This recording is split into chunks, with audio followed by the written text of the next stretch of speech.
Okay, look at this. This isn't a modern CGI render or a surrealist fever dream from the 1920s. This was painted in 1452. Why is she so pale? Why is her hairline in another zip code? And why is one breast perfectly spherical and out? Welcome to the Melun Diptych, the most provocative devotional painting of the Middle Ages, that basically broke the internet before the internet existed. A bit like the comeback of Kim Kardashian.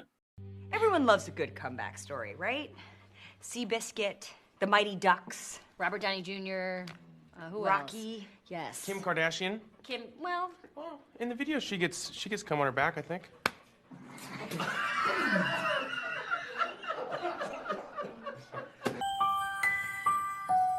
Welcome to Story Behind the Painting, where we dive into the most famous art works and learn a lot from that.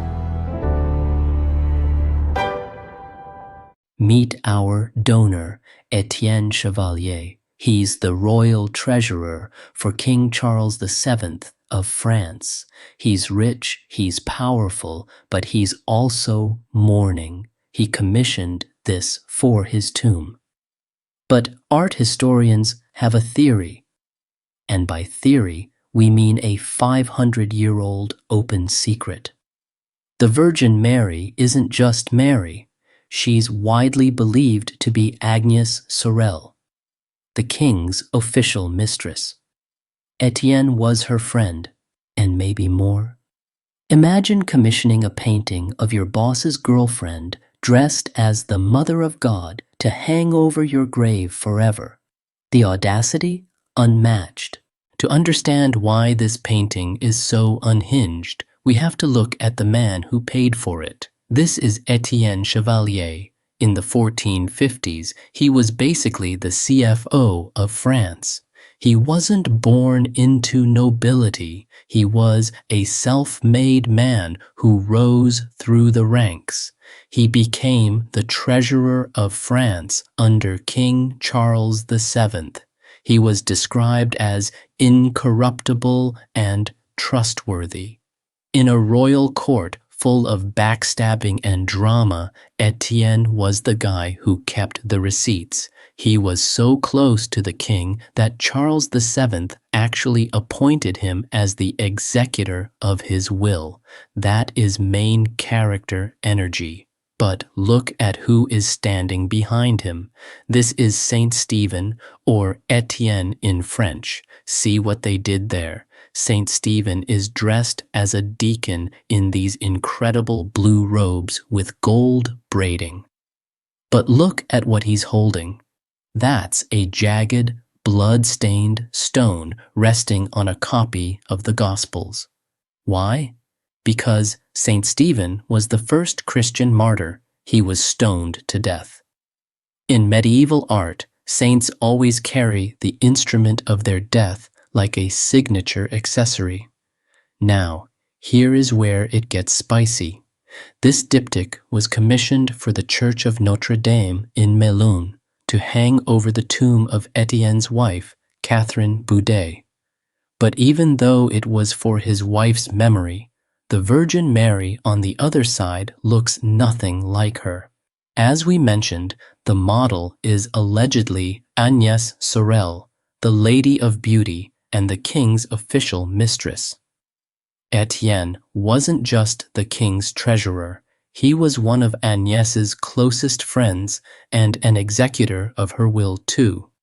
By placing himself in a permanent prayer position next to the king's mistress turned Madonna, Etienne was doing the ultimate 15th century flex.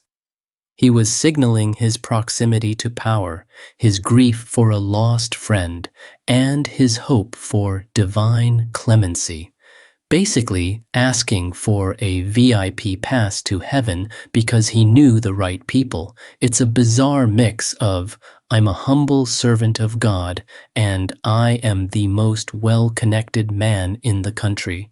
It's the 1450s version of a LinkedIn profile picture, but make it high fashion and slightly blasphemous. Before we talk about the uncanny valley of it all, we have to talk about the man behind the brush, Jean Fouquet. If this painting feels like it's from the future, it's because, for the 1450s, Fouquet was the future. He was born in Tours, but around 1446, he did something that most French painters of his time weren't doing. He went on a study abroad trip to Italy. While he was in Rome, he didn't just sightsee. He studied. He saw how the Italians were using linear perspective and 3D volume to make flat walls look like deep rooms. He even painted a portrait of Pope Eugenius IV, which was a massive deal for a nobody from France. Fouquet was obsessed with the way light hits a surface. He was a master of enamel, a technique involving melted glass, which explains why his paintings have this high-gloss, high-definition finish that looks like a 4K screen. He wasn't just a painter, he was a miniaturist, meaning he spent his life looking at things through a magnifying glass. When he came back to France, he was basically the only artist in the country who knew the secrets of Italian geometry, but he mixed it with that gritty, detailed Northern European style. The result? A style so sharp and so strange that it felt like it belonged in a different dimension. Jean Fouquet was just back from Italy and he decided to flex. Look at the angels. They aren't soft or fluffy. They look like plastic figurines. They are monochromatic, bright red, cherubim, and blue, seraphim. It's giving liminal spaces. It's giving uncanny valley.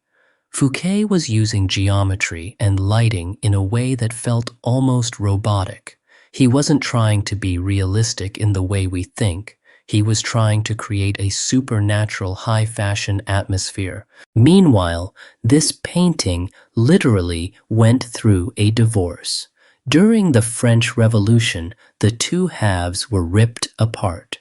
Today, the left panel, the boys, lives in Berlin, and the right panel, the queen, lives in Antwerp. Art historians used dendrochronology, tree ring dating, to prove they were soulmates. They found out both panels came from the exact same oak tree felled in 1446. They belong together, but they haven't shared a room in centuries. It's the ultimate long-distance tragedy drama. Fouquet didn't just paint this, he signed it with the world's first selfie. He created this tiny enamel medallion of himself. It's the oldest signed self-portrait in Western art history. He knew he was the GOAT. He wanted you to know his name, Johannes Fouquet. The Melun Diptych is a reminder that people in the 1400s were just as messy, obsessed with status and extra as we are. It's a mix of deep religious devotion and a scandalous tribute to a woman who influenced the entire French court. Next time you think your Instagram grid is too curated, just remember Etienne Chevalier spent his life savings to be remembered next to a blue-red aesthetic masterpiece. Stay curious, stay messy. See you next time. Welcome to Story Behind the Painting, where we dive into the most famous art works and learn a lot from that.